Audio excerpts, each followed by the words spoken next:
Varicose veins కి సరైన చికిత్స కోసం సంప్రదించండి ఎవిస్ హాస్పిటల్.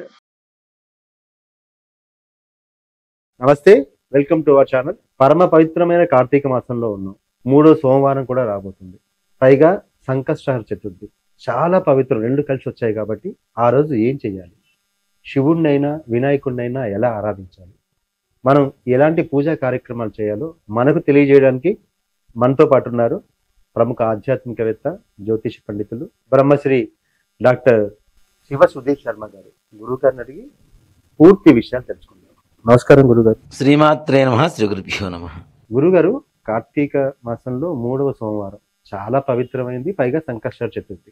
ఆ రోజు పాటించాల్సిన విధి విధానాలు ఏంటి? మనకున్న కష్టాలన్నీ తొలగిపోయి ఐశ్వర్యవంతులు అవ్వాలంటే ఏం చేయాలి, ఎలా శివుణ్ణి ఆరాధించాలి? కార్తీక మాసమే అత్యంత పరమ పవిత్రమైనటువంటి మాసం.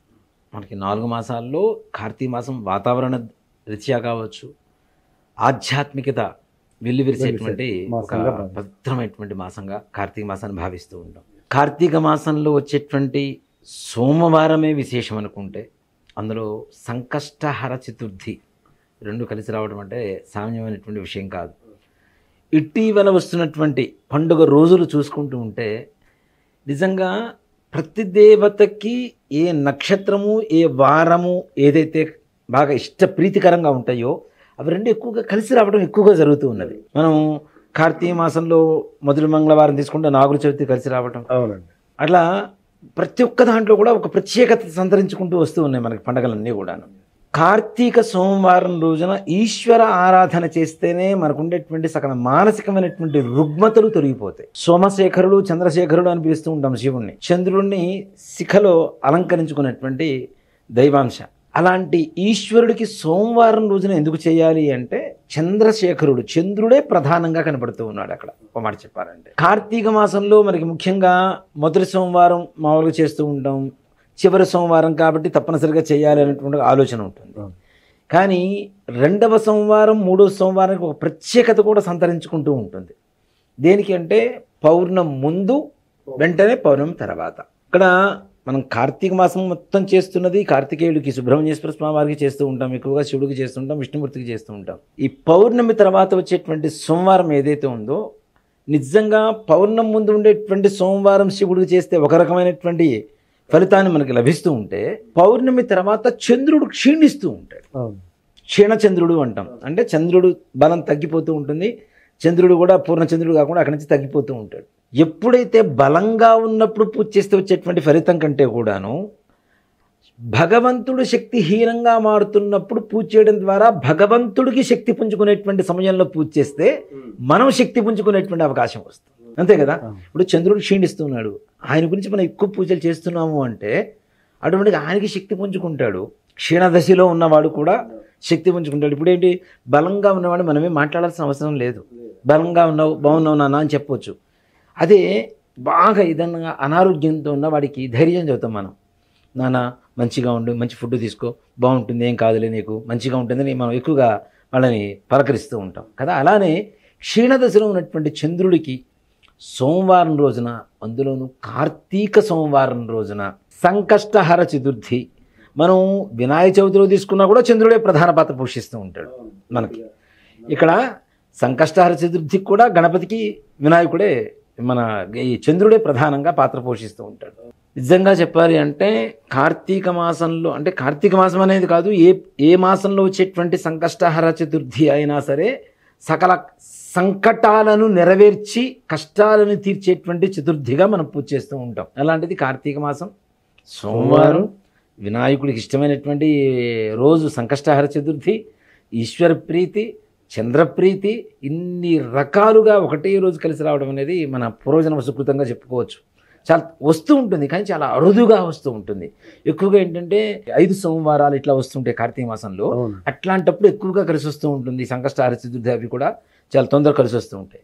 కానీ ఈ మధ్య కాలంలో 5 సోమవారాలు వచ్చిన కార్తీక మాసాలు మనకి తక్కువ. దాదాపు 4-5 సంవత్సరాల క్రితం నుంచి లేవు ఎక్కడా కూడాను. అలాంటిది ఈ సంవత్సరంలో 4 సోమవారాలైన సంకష్టహర చతుర్థి సోమవారం కలిసి రావడం అనేది నిజంగా మనందరి అదృష్టవశాత్తు మన కష్టాలు తీరడానికి సాక్షాత్ వినాయకుడు, చంద్రుడు, ఈశ్వరుడే సంకల్పం చేసి ఒక తిథిని కాంబినేషన్ వచ్చింది అని చెప్పుకోవడానికి మాత్రం సంశయం లేదని చెప్తాను. అయితే మరి ఆరాధన ఏ సమయంలో, దీపం వెలిగించిన ఇవన్నీ ఏ సమయంలో చేయాలి, ఎలాంటి ఆరాధన? నిజంగా అండి, కార్తీక సోమవారం మనం పొద్దున్నే స్నానం చేస్తాం, పూజ చేసుకుంటాం, ఈశ్వరుడికి ఆరాధన చేస్తాం. కానీ ప్రదోషకాలం అనేటువంటిది మనం అంతకుముందు కూడా చెప్పుకున్నాం, శివ కుటుంబం మొత్తం కూడా ప్రదోషకాలమే విశేషమైనటువంటి పూజా కార్యక్రమం. ఇప్పుడు మనకు శివరాత్రి కూడా చూడండి, అర్ధరాత్రి కూడా లింగోద్భవ కాల అభిషేకం ఎంత ప్రాముఖ్యత సంతరించుకుంటుందో, ప్రదోషకాలంలో ఉండేటువంటి ప్రదోషకాల అర్చన అభిషేకాలు కూడా అంతే ప్రాముఖ్యత, అంతకంటే ఎక్కువ స్పెషల్గా ఉంటాయి. అట్లానే గణపతికి మనం ప్రదోషకాలంలోనే చేస్తాం. సుబ్రహ్మణ్య షష్ఠి వస్తే సుబ్రహ్మణ్యేశ్వరుడికి కూడా ప్రదోషకాలంలోనే చేస్తాం. దేవీ నవరాత్రులు మొత్తం కూడా ప్రదోషకాలంలోనే అర్చన చేస్తాం. ఈశ్వరుడికి మహాశివరాత్రి కావచ్చు, సోమవారం కావచ్చు, ప్రదోషకాలంలోనే చేస్తాం. అంటే శివ కుటుంబం ఓవరాల్గా ప్రదోషకాలంతోనే ముడిపడి ఉన్నటువంటి దేవతా కుటుంబం ఇది. మిమ్మల్ని వచ్చింది ప్రదోషం అంటే ఏ సమయంగా భావించవచ్చు, ఆ సమయంలో చేయాల్సిన వాటి? సాయంత్రం 5:45 దగ్గర నుంచి 6:40 వరకు ప్రదోషకాలమే. ముఖ్యంగా చెప్పాలి అంటే నిశాఖ సమయం అంటాం, రాత్రి ప్రారంభకాలం అంటాం. ప్రారంభం నుంచి 6:40 వరకు ప్రదోషకాలం కిందనే మనం లెక్క వేసుకోవచ్చు. ఈ కాలంలో శివుడికి అభిషేకంతో పాటు, అర్చనతో పాటు ఇవన్నీ ఏమి చేయలేము, అభిషేకం చేయలేము, అర్చన చేయలేము.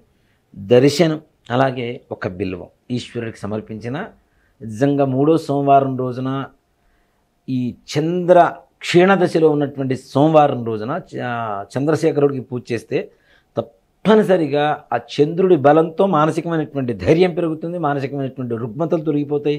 అట్లాగే పుట్టినటువంటి పిల్లలు కూడా మెంటల్గా డెవలప్మెంట్ లేకపోవటం, ఇట్లాంటి వాళ్ళకు కూడా ఈ 3వ సోమవారం శివుడికి ప్రదోషకాలంలో ఎవరైతే అర్చన చేయించుకుంటారో, అభిషేకం చేయించుకుంటారో, బిల్వాలతో స్వామివారికి అర్చన చేయిస్తారో వారికి మానసికమైనటువంటి రుగ్మతలు తగ్గిపోయి మానసికమైనటువంటి ఆత్మస్థైర్యం, ధైర్యం, ఆరోగ్యం కూడా సంపూర్ణంగా కలగడానికి అవకాశం ఉంటుంది.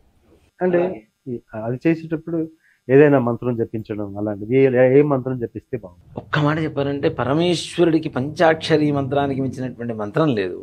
కానీ దానికి తోడుగా మనకు ఐశ్వర్యం కూడా కావాలి అంటే ఓం శ్రీం నమ శివాయ, ఓం శ్రీం నమ శివాయ. శ్రీం అనేది మనం చెప్పటికి లక్ష్మీదేవి బీజాక్షరంతోనే తీసుకుంటున్నాం మనం. ఓ మాట చెప్పాలంటే శ్రీం అనేది శక్తి బీజం కాబట్టి పార్వతీ అమ్మవారికి కూడా తప్పనిసరిగా. అలాగే మారేడు దళం ఇస్తున్నాం కాబట్టి మారేడు వృక్షాన్ని కూడా మనం శ్రీఫలం అంటాం, మారేడు పండును కూడా. అంటే అక్కడ ఐశ్వర్యాన్ని మనకు కలుగు చేస్తూ ఉంది.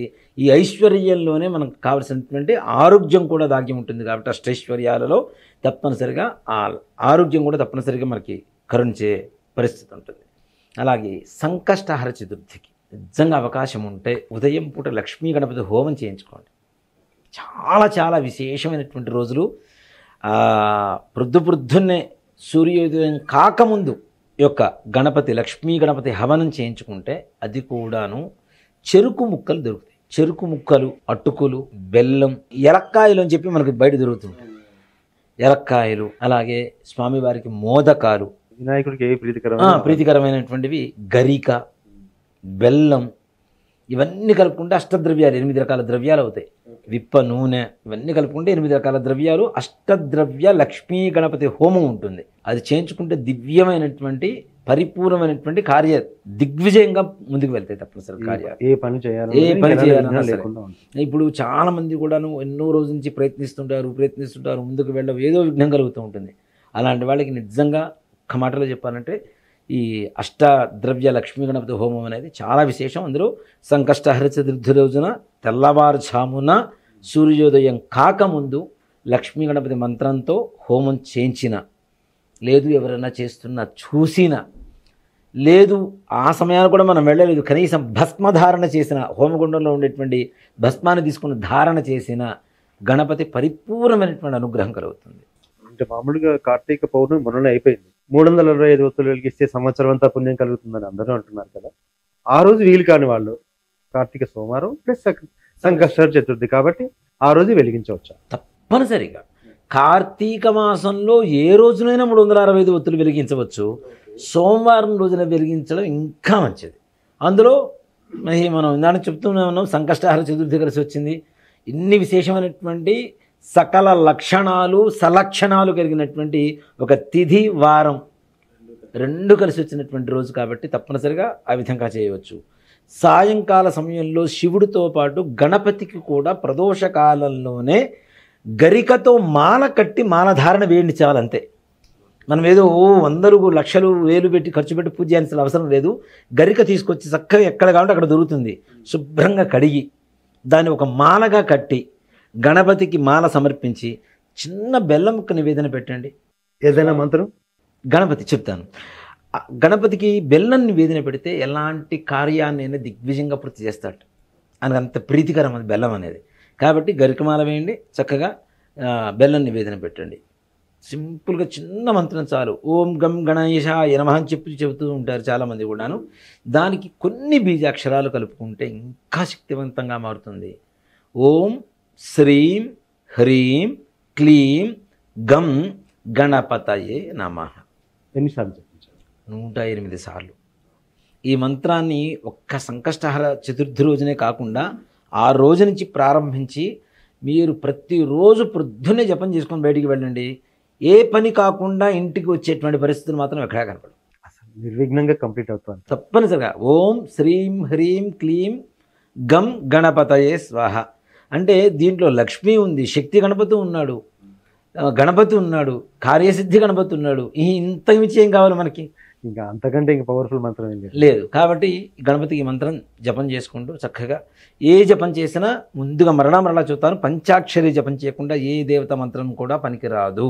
ఓం నమ శివాయ అనేటువంటి మంత్రం ఏదైతే ఉంటుందో తప్పనిసరిగా చేయండి. లేదు ఇందాక చెప్పినట్టుగా ఓం శ్రీం నమ శివాయ, ఓం శ్రీం నమ శివాయ చేయండి.